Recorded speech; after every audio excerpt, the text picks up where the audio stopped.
Net banking হচ্ছে এখন একটি খুবই গুরুত্বপূর্ণ। আজকে দেখাবো তোমাদের ইন্ডিয়ান ওভারসিজ ব্যাঙ্কের নেট ব্যাঙ্কিং তোমরা কীভাবে রেজিস্টার করবে যদি একদম নতুন হয়ে থাকো। প্রথমে গুগল ক্রোম যেখানে গিয়ে তোমরা লিখে নেবে Indian overseas bank net banking কিংবা আইওবি নেট ব্যাঙ্কিং। তারপর প্রথমের অপশানটা ক্লিক করে নিচের দিকে এসে কন্টিনিউ লেখার পর পার্সোনাল লগ ইনে ক্লিক করবেন। যদি তোমাদের আইডি থাকে তাহলে আইডি পাসওয়ার্ড তো দেবে, তোমাদের নেই বলেই তোমরা ভিডিওটা দেখতে এসছো, তাই তোমরা দেখো লাল কালারের বক্সের মধ্যে একদম প্রথমেই লেখা আছে নিউ ইউজার রেজিস্ট্রেশন। এখানে তোমাদের নিজের অ্যাকাউন্ট নাম্বার দেবে, ইমেল আইডি দেবে, মোবাইল নাম্বার দেবে, সঠিক করে ভালোভাবে লিখে নেবে।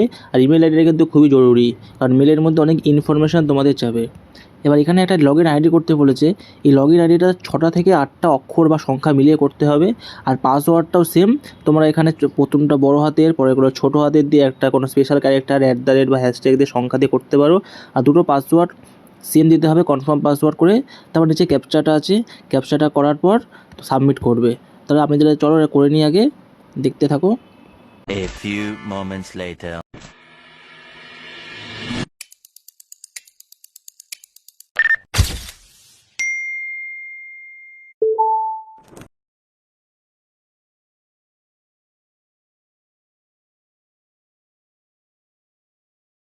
এবার এখানে তোমরা তোমাদের মতো একটা আইডি দিয়ে নেবে।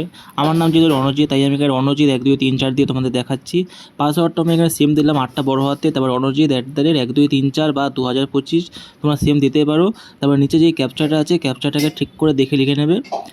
লিখে নেওয়ার পর পাসওয়ার্ডটা যেহেতু সেম হয়নি আমাকে এখানে দেখিয়ে দেবে, কিন্তু তোমাদের কোথায় সেম করতে হবে, পাসওয়ার্ডটা একদম সেম দিতে হবে। উইক গুডস ভেরি স্ট্রং দেখিয়ে দিল পাসওয়ার্ডটা। এবার আমি দুটো পাসওয়ার্ড সেম টু সেম দিয়ে দিলাম।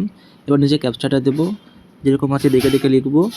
ডি, বড় হাতের ডি, বড় হাতের ওয়াই, বড় হাতের এইচ, বড় হাতের F 54। তারপর এটাকে আমি সাবমিট করে দেওয়ার পর দেখো একটা লেখা দেখিয়ে দিল। এই লেখাটাকে তোমরা প্রিন্ট আউট নিয়ে গিয়ে তোমরা ব্যাঙ্ক থেকেও করতে পারো। এবার আইডি পাসওয়ার্ড যারা জেনারেট করে দেবে। এছাড়াও যদি তোমাদের কাছে তোমাদের এটিএম কার্ড বা ডেবিট কার্ডটা থাকে, সেটা দিয়েও তোমরা অনলাইনেও করে নিতে পারবে।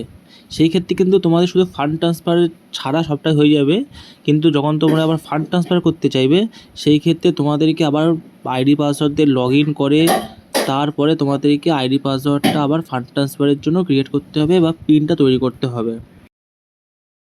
তোমাদের যে 12 সংখ্যা ডেবিট কার্ড নাম্বারটা আছে, 12 বা 16 সংখ্যা যেটা আছে দেবে, ওখানে এক্সপায়ারি ডেটটা দেবে এবং কবে তোমাদের পিনটা দিয়ে দেবে। তারপর এখানে তোমাদের ওটিপি আসবে, ওটিপিটা দিয়ে সাবমিট করলেই তোমাদের পিন জেনারেট। এবার তোমরা টাকা পয়সা সবই ট্রান্সফার করতে পারবে, কিন্তু তার আগে তোমাদের লগ ইন করে ট্রান্সফারের পিনটা জেনারেট করতে হবে। Tata bye bye.